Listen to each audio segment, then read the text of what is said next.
day 2 of the Shiminami Kaido. Today we're cycling from Omishima to Onomichi in Hiroshima. So we have about 40 more kilometers to go. We're really tired, but we're gonna do it, and we're still gonna stop at all the cool sightseeing spots on the way. Wish us luck. So when we woke up, we immediately went to Oyamazumi Shrine, which is a must-see in Omishima. Omishima is actually known as the Island of the Gods because of this shrine. Not only is this shrine so beautiful, but there are several 2,000 to 3,000 year old trees, including one that you can physically walk through. This wasn't that one. We'll get to that later, but for now, please enjoy these clips of this super awesome ancient samurai temple.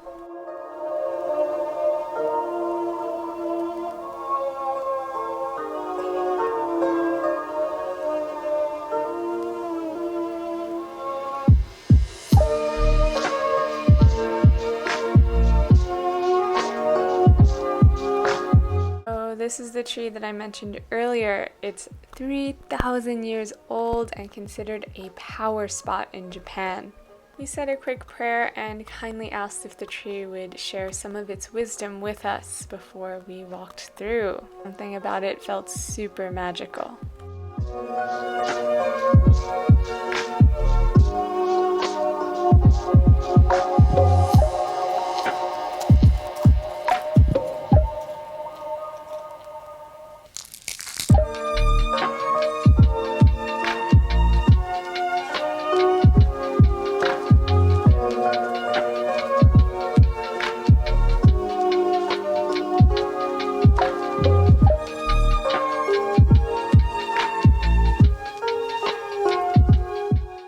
After we left the temple, we came across this beautiful wisteria garden, so we were safe from any demons here. We also couldn't help but stop for this beautiful beach. I mean, look at this water. This is insane. I can't believe I live here. It looks like a tropical island. And then we were back on the road. It took us about 40 minutes to get to the final bridge, crossing from Ehime to Hiroshima.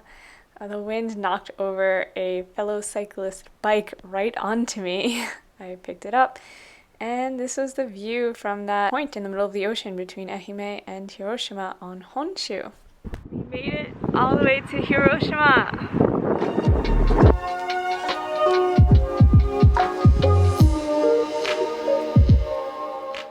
So I lied before when I said we made it to Honshu. We actually made it to Ikuchi Islands, which is one of Hiroshima's islands.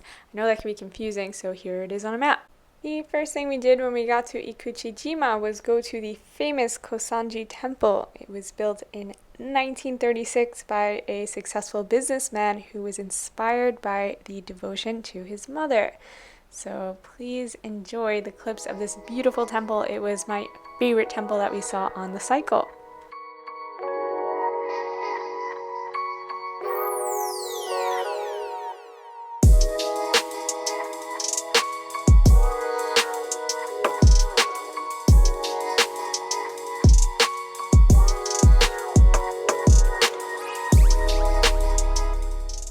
Next, we went to look for lunch at the Shimachi shopping street.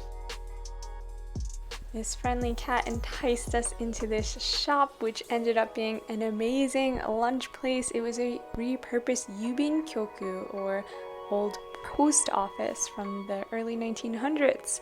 It had this nice garden view, and the food was delicious too. Sorry, we ate it before I could film it, but look how cute this place was. After that, we quickly checked out this outdoor sculpture exhibit before hopping on a ferry to Onomichi and finally making it to Honshu.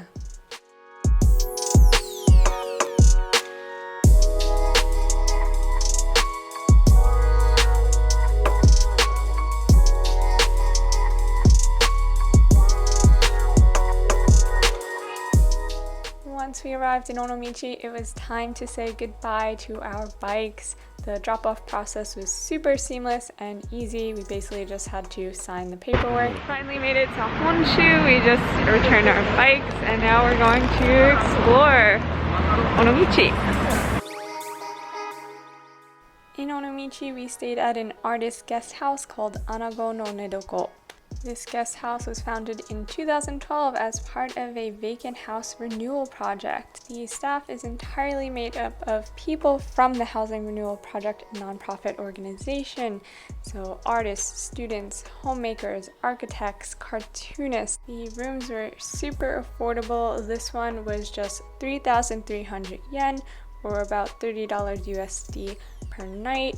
It didn't come with any accommodations like a toothbrush or a yukata in order to keep the prices super low and affordable. So if you stay at this guest house, please keep that in mind and bring your own things. Though you can buy some things like a toothbrush, but no hairbrush. This was the shared kitchen space. It was super clean and had everything we needed. And this was the cafe where we had breakfast in the morning. It was a vegetarian-esque type breakfast with onigiri, and it was so good. I'm so sorry, I wish I took a picture of it. Anyway, that's all for today. Thanks for watching, guys, and stay tuned for part 3 exploring Onomichi.